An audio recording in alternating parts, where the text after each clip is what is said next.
सोचिए, अगर लोकतंत्र को खत्म करने के लिए किसी बाहरी हमले या तख्तापलट की जरूरत ही ना पड़े। क्या हो अगर खुद कानून का इस्तेमाल करके उसे अंदर से ही खोखला कर दिया जाए? आज हम इसी हैरान करने वाले सवाल की तह तक जाएंगे। ये सवाल सुनने में ही अजीब लगता है ना? क्योंकि कानून को तो लोकतंत्र का सबसे बड़ा कवच माना जाता है। पर क्या हो अगर वही कवच, वही ढाल एक हथियार बन जाए? चलिए समझते हैं कि ये होता कैसे है। ये कुछ ऐसा है जैसे किसी इमारत का बाहरी ढांचा तो बिल्कुल वैसा ही रहे, पर अंदर की नींव को दीमक खा जाए।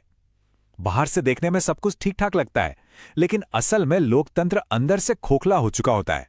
और पता है, एक्सपर्ट्स इसके लिए एक खास टर्म इस्तेमाल करते हैं, ऑटोक्रेटिक लीगलिज्म, यानी निरंकुश कानूनीवाद। तो ये सब असल में होता कैसे है? इसे समझने के लिए चलिए दक्षिण एशिया से दो ताज़ा और सच कहूं तो काफी चौंकाने वाले उदाहरण देखते हैं। तो हमारे पास दो केस स्टडीज हैं। एक है बांग्लादेश, जहां एक पूर्व प्रधानमंत्री को सजा दी गई, और दूसरी तरफ है पाकिस्तान, जहां संविधान में ही एक बड़ा बदलाव किया गया। और जानते हैं सबसे दिलचस्प बात क्या है? दोनों ही मामलों में पहली नजर में सब कुछ कानूनी दायरे में लगता है। कोई तख्तापलट नहीं हुआ, कोई क्रांति नहीं हुई, बस कानून का इस्तेमाल हुआ। तो सबसे पहले चलते हैं बांग्लादेश। देखते हैं कि कैसे वहां न्यायपालिका को एक राजनीतिक हथियार की तरह इस्तेमाल किया गया। देखिए, इस ट्रिब्यूनल का इतिहास वो अपने आप में एक कहानी है। इसे बनाया गया था 1971 के युद्ध अपराधों की जांच करने के लिए।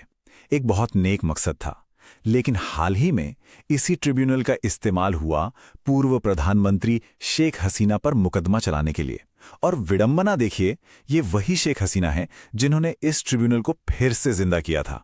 मतलब मकसद में इतना बड़ा बदलाव, ये अपने आप में बहुत कुछ कहता है ना? तो हुआ ये कि पिछले साल बड़े छात्र प्रदर्शन हुए और उसके बाद जो हिंसा हुई उसके लिए शेख हसीना को इसी ट्राइब्यूनल ने दोषी ठहरा दिया, और सजा मौत की सजा।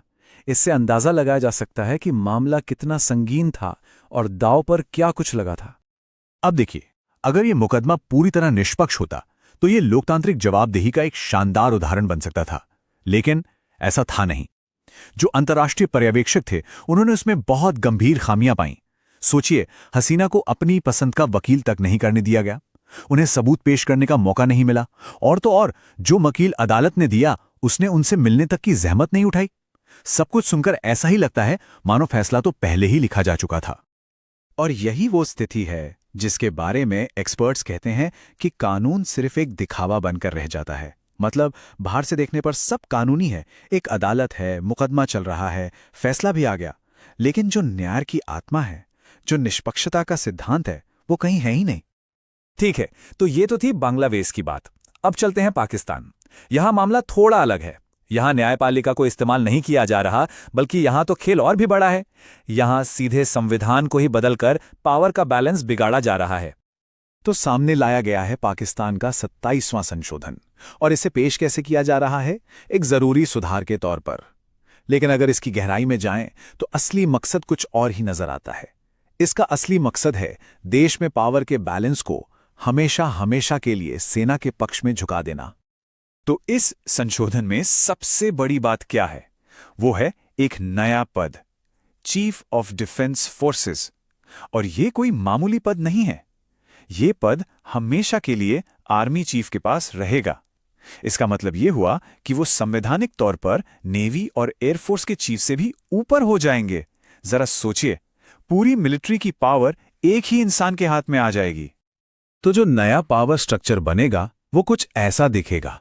सबसे ऊपर चीफ ऑफ डिफेंस फोर्सेस यानी आर्मी चीफ, और उनके नीचे नेवी और एयरफोर्स के चीफ। अब सुनने में ये शायद एक छोटा सा बदलाव लगे, लेकिन यकीन मानिए ये देश में सत्ता के संतुलन को हमेशा के लिए बदल कर रख सकता है।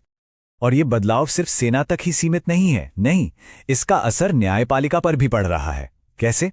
एक नया फेडरल कॉन्स्टिट्यूशनल कोर्ट बनाया जा रहा है जो सेना से जुड़े मामलों को देखेगा। अब इसका सीधा सीधा मतलब क्या हुआ? यही कि सुप्रीम कोर्ट का इन मामलों में दखल कम हो जाएगा और सेना के कामों की एक स्वतंत्र न्यायिक समीक्षा वो तो लगभग नामुमकिन ही हो जाएगी। तो बांग्लादेश और पाकिस्तान, ये दो उदाहरण हमें क्या सिखाते हैं? शायद यही कि संवैधानिक लोकतंत्र एक बहुत ही बहुत ही नाजुक धागे से बंधा होता है। पर सवाल यह है कि क्या इस धागे को टूटने से बचाने वाला कोई नहीं है? क्या कोई उम्मीद है? असल में ये कोई नई बात नहीं है। अगर हम इतिहास देखें तो भारत में भी इमरजेंसी के दौरान ठीक ऐसा ही हुआ था। अधिकारों को सस्पेंड करना हो या प्रेस पर लगाम लगानी हो, ये सारे काम संवैधानिक प्रक्रियाओं की आड़ लेकर ही तो किए गए थे। मतलब कानून की भाषा का ही इस्तेमाल करके कानून के राज को कमजोर किया गया। लेकिन जैसा कहते हैं ना कि हर अंधेरी सुरंग के आखिर में रोशनी की एक किरण होती है। वो किरण कौन है? वो है प्रेस, सिविल सोसाइटी, यानी हम जैसे आम नागरिक और एक मजबूत राजनीतिक विपक्ष। ये वो स्तंभ है जो लोकतंत्र को पूरी तरह से ढहने से रोकते हैं। ये सत्ता से सवाल पूछते हैं और लोगों को जगाए रखते हैं। तो फिर इन सारी बातों का निचोड़ क्या है? हम क्या टेकअवे ले सकते हैं इससे? देखिए, सबसे बड़ा सबक तो यही है कि सिर्फ एक बहुत अच्छा सा संविधान लिख देना ही काफी नहीं होता। कोई भी किताब, कोई भी दस्तावेज वो खुद अपनी रक्षा नहीं कर सकता। लोकतंत्र की सुरक्षा वो तब तक ही है जब तक उसे बचाने वाले इदारे यानी इंस्टीट्यूशंस स्वतंत्र हैं और लोग जागरूक हैं।